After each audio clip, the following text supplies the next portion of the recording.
Bab 300. Diupload oleh Baca Suara. Jangan lupa like dan subscribe, agar kami makin semangat upload lebih banyak. Butuh beberapa saat bagi mata saya untuk menyesuaikan diri dengan perubahan cahaya. Bagian dalam gubuk sesepuh tombak paruh redup, tidak terang kecuali kolom cahaya tipis yang mengalir masuk melalui celah di anyaman tongkat dan dari sekitar tepi pintu yang tergantung. Interior gubuk itu sederhana, tempat tidur besar dari bulu, rumput coklat, dan jumbai bulu putih halus mendominasi ruang, dan satu wastafel tembaga penuh air diletakkan di sebelah pintu. Lapisan es tipis telah terbentuk di permukaan. Bergantung di sekitar gubuk dari ujung cabang kecil yang longgar adalah apa yang tampak seperti piala. Ada beberapa kalung yang terbuat dari taring besar dan tulang kecil, kulit makhluk berlengan empat yang tidak kukenal, dan bahkan deretan tengkorak kucing berjajar rapi. Rasa dekorasi yang cukup mengerikan dari teman-teman berbulu kita, pikir Regis.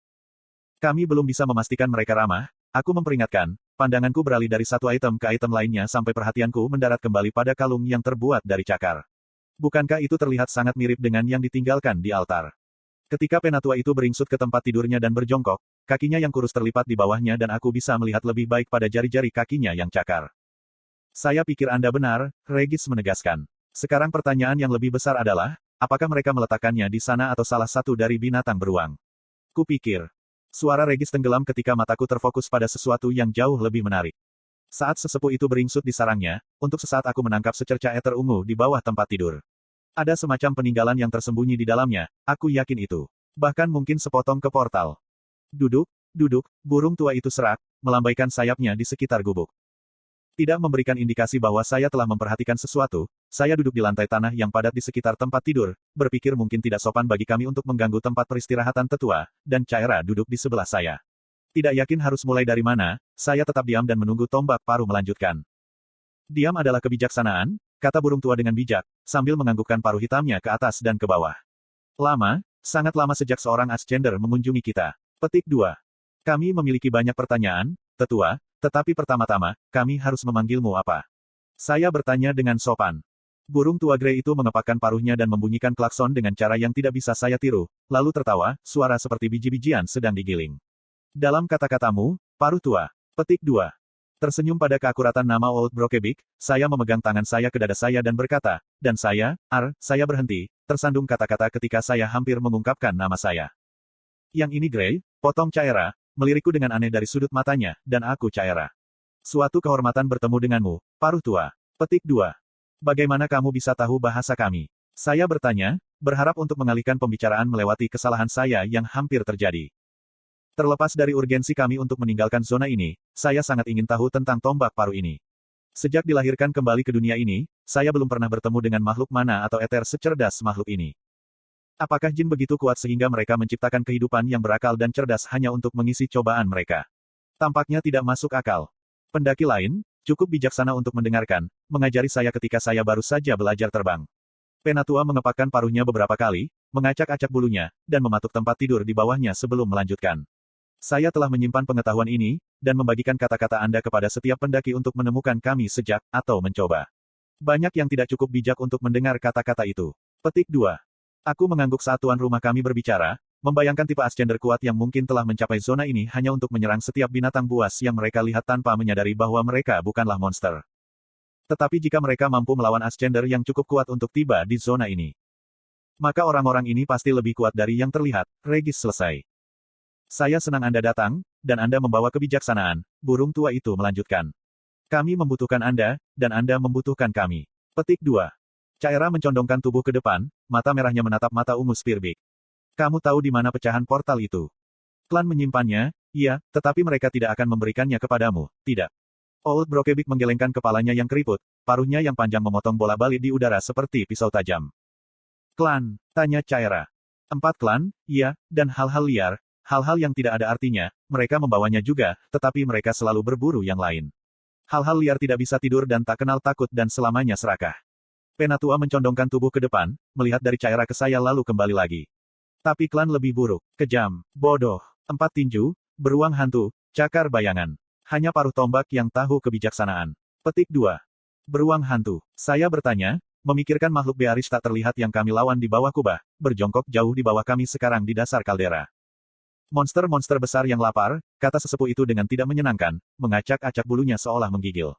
Beruang hantu membunuh seolah-olah itu adalah permainan, bergerak tak terlihat melalui badai, menyerbu di malam hari. Jika kamu menemukannya, dia mencondongkan tubuh ke depan lagi, paruhnya yang retak datang beberapa inci dari wajahku, bunuh dia, atau dia akan memburumu selamanya. Ghost Bears tidak pernah menyerah membunuh. Petik 2. Aku hanya mengangguk, dengan hati-hati menjauhkan pikiranku dari wajahku. Beruang hantu yang kami lihat tidak tampak seperti mesin pembunuh yang mematikan. Faktanya, itu tampak berhati-hati dan penasaran, lalu melarikan diri sebelum melukai salah satu dari kami. Kita bisa saja menakutinya, Regis menunjukkan. Beruang hantu atau apapun yang tidak bisa melihat banyak orang, apalagi seseorang yang benar-benar bisa melihat mereka seperti yang kita bisa. Petik 1. Anda mungkin benar, saya akui, tetapi saya masih tidak yakin. Saya tidak ingin memberikan pengetahuan kami tentang beruang hantu, jadi saya malah menekan sesepuh tombak paru untuk detail lebih lanjut tentang klan lain. Yang lain, sama buruknya, iya, klan empat tinju seperti Anda, namun tidak seperti Anda. Kaki pendek, lengan panjang setebal dada tombak paruh yang tumbuh. Wajah terjepit dan jelek, dengan gigi seperti ini. Dengan menggunakan sayapnya yang berbulu, Old Brokeback menirukan taring atau taring yang besar dan tidak berbentuk. Shadow Claws hidup untuk bertarung, untuk membunuh. Paruh pecah tua menunjukkan deretan tengkorak kucing. Mereka menguntit kita, mendaki puncak dan melemparkan telur kita dari sarangnya. Petik 2. Caira mendengarkan dengan muram burung tua itu berbicara. Dia menggelengkan kepalanya ketika dia menyebutkan telur. Mengerikan. Maafkan aku, paruh patah. Petik 2. Kamu bilang kita saling membutuhkan, aku mengingatkannya, ingin membawa percakapan kembali ke potongan portal. Jadi masing-masing klan ini memegang bagian dari portal keluar dari zona ini. Mengapa? Old Brokeback menutup matanya, lehernya yang panjang berayun lembut seolah-olah dia sedang menyanyikan sebuah lagu di kepalanya. Ketika mata ungunya akhirnya terbuka lagi, ada perasaan kuno tentang dirinya, kelelahan yang menggelinding seperti aura. Lama, sangat lama aku memikirkan ini. Paruh tombak selalu mencoba menyebarkan kebijaksanaan ke klan lain, tetapi sekarang saya tahu mereka tidak dapat mempelajarinya. Yang lain tidak akan memberi Anda potongan-potongan itu. Anda harus menghancurkan mereka. Mereka semua. Ambil potongan mereka. Ketika Anda memiliki yang lain, saya akan memberi Anda bagian yang lama dijaga oleh Spearbeaks. Petik 2. Saya minta maaf karena terus terang, tetapi mengapa Anda tidak bisa memberi kami bagian Anda sekarang? Caira bertanya, mempelajari yang lebih tua dengan cermat.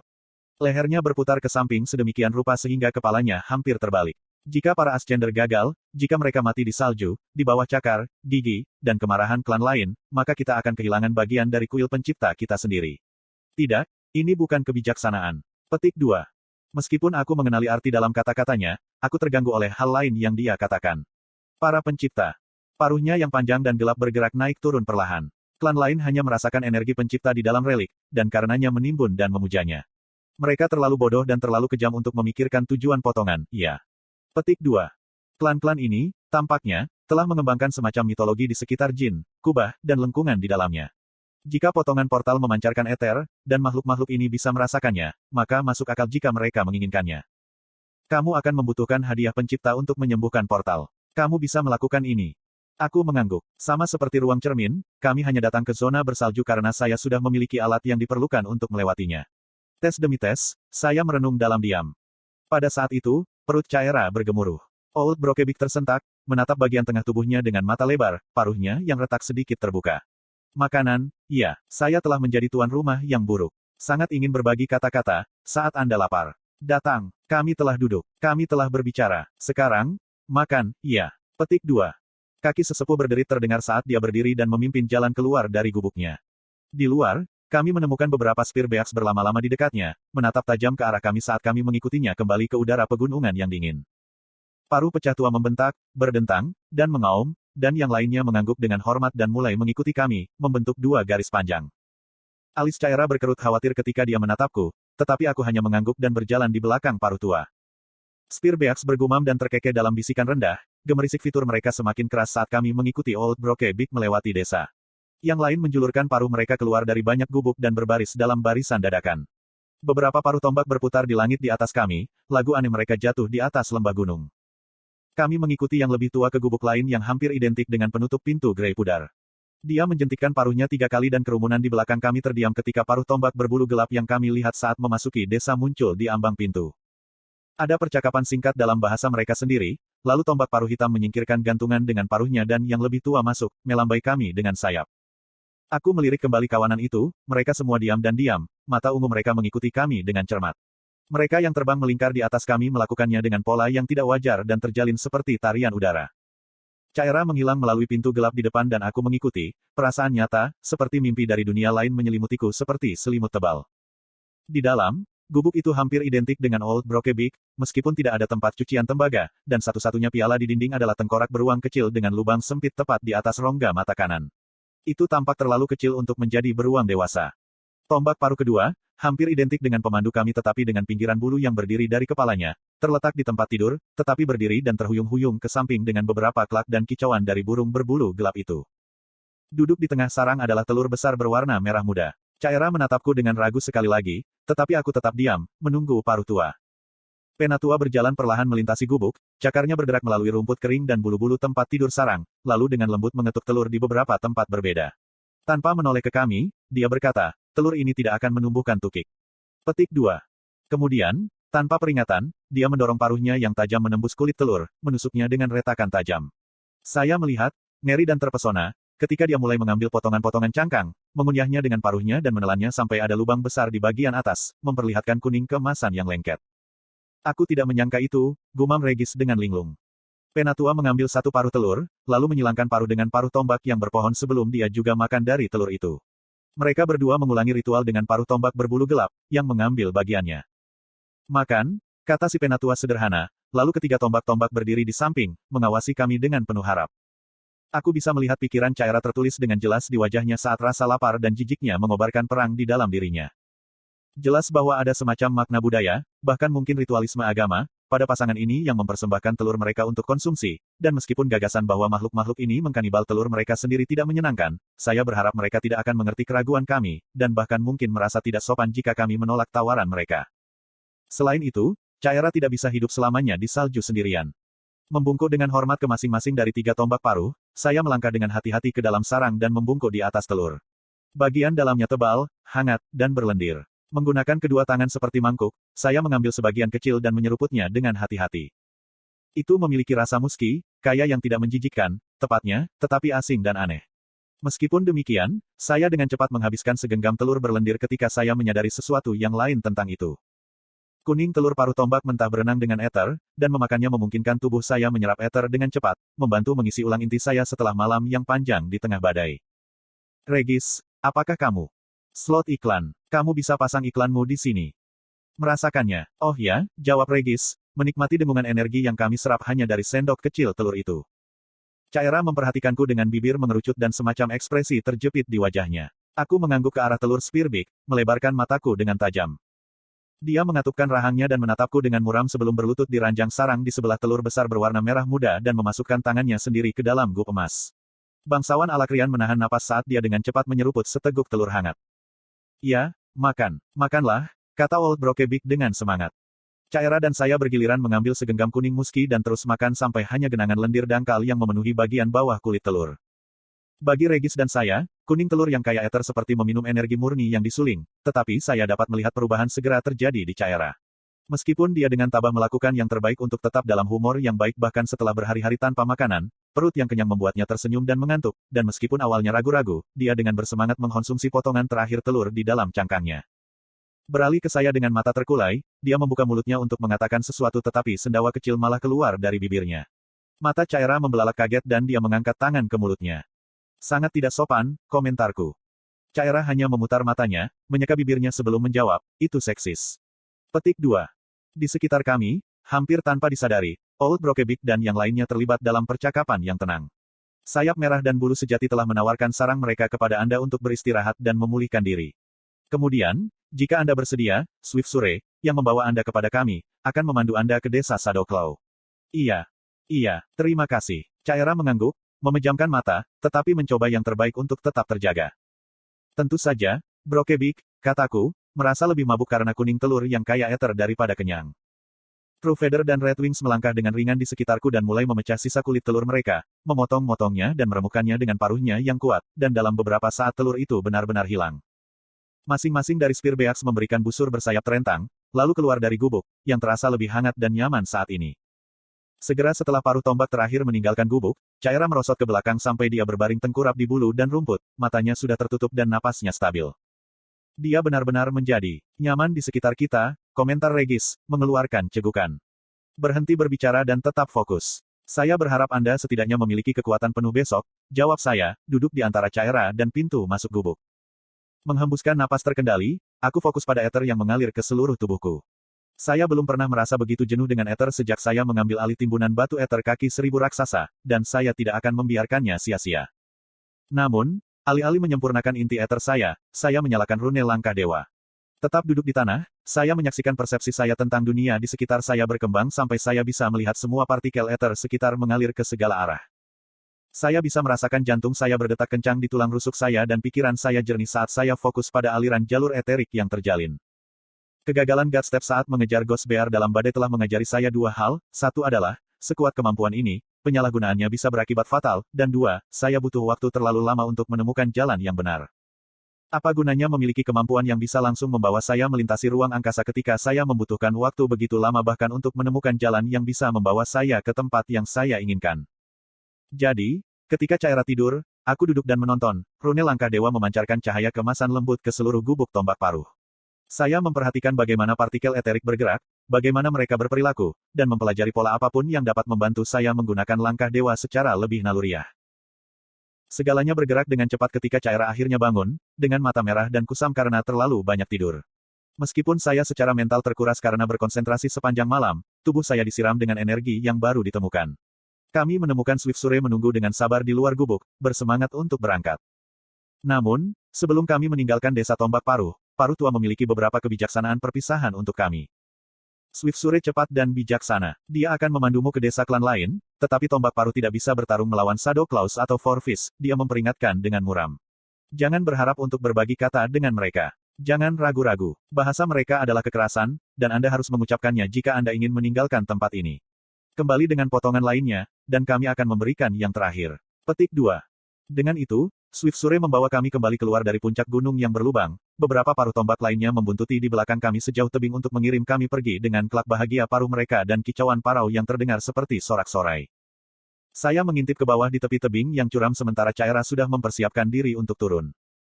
Berjalan ke Caira, aku menariknya kembali berdiri dan melingkarkan tanganku di pinggangnya. Permisi. Caira tergagap, sementara Regis bersiul di kepalaku.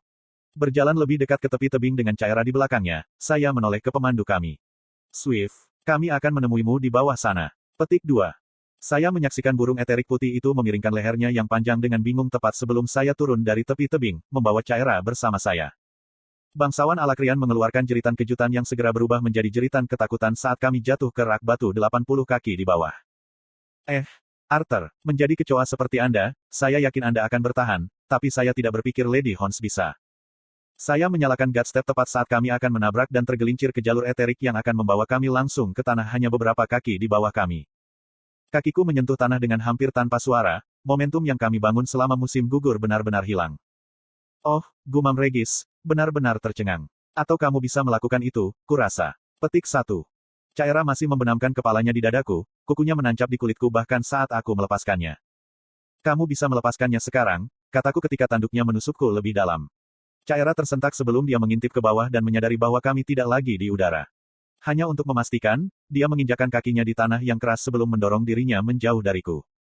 Bagaimana kami, apa yang baru saja, kamu? Caira memelototiku, napasnya terengah-engah, marah sebelum dia meninju perutku dengan kekuatan yang sebenarnya bisa mematahkan beberapa tulang jika bukan aku.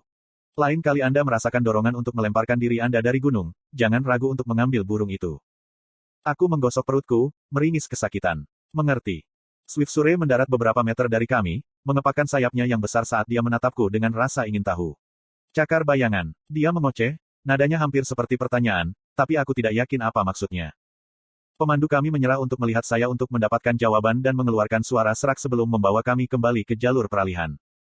Caira masih marah padaku, tapi dia terus melirikku dari sudut matanya ketika dia mengira aku tidak akan menyadarinya, menatapku dengan cara yang sama seperti Swift Sure. Itu trik keren yang kamu pelajari dalam semalam, Regis menimpali, menikmati pertunjukannya. Saya akan membutuhkan lebih banyak waktu untuk berlatih langkah dewa jika saya ingin benar-benar menggunakannya dalam pertempuran, tetapi saya perlahan-lahan menguasainya. Begitu kami mencapai dasar jurang, kami berbelok ke kanan, menjauh dari kaldera. Jalan berbatu dan tidak rata ini membawa kami berkeliling di belakang desa puncak tebing Spearbeaks, lalu kami berbelok ke kanan lagi dan berjalan dalam keheningan selama berjam-jam. Tanpa angin dan salju, berjalan saja membuat kami cukup hangat. Perut dan inti kami penuh, membuat pendakian hampir menyenangkan. Sementara kami berjalan, saya memikirkan semua yang telah saya lihat dan dengar selama kunjungan singkat kami dengan Spearbeaks. Mau tak mau aku berlama-lama pada desakan Old Brokeback bahwa klan lain adalah binatang aether yang sederhana dan kejam. Bagaimanapun, itu adalah kehati-hatian yang ditunjukkan oleh beruang hantu yang membuatku begitu yakin akan kecerdasannya sejak awal.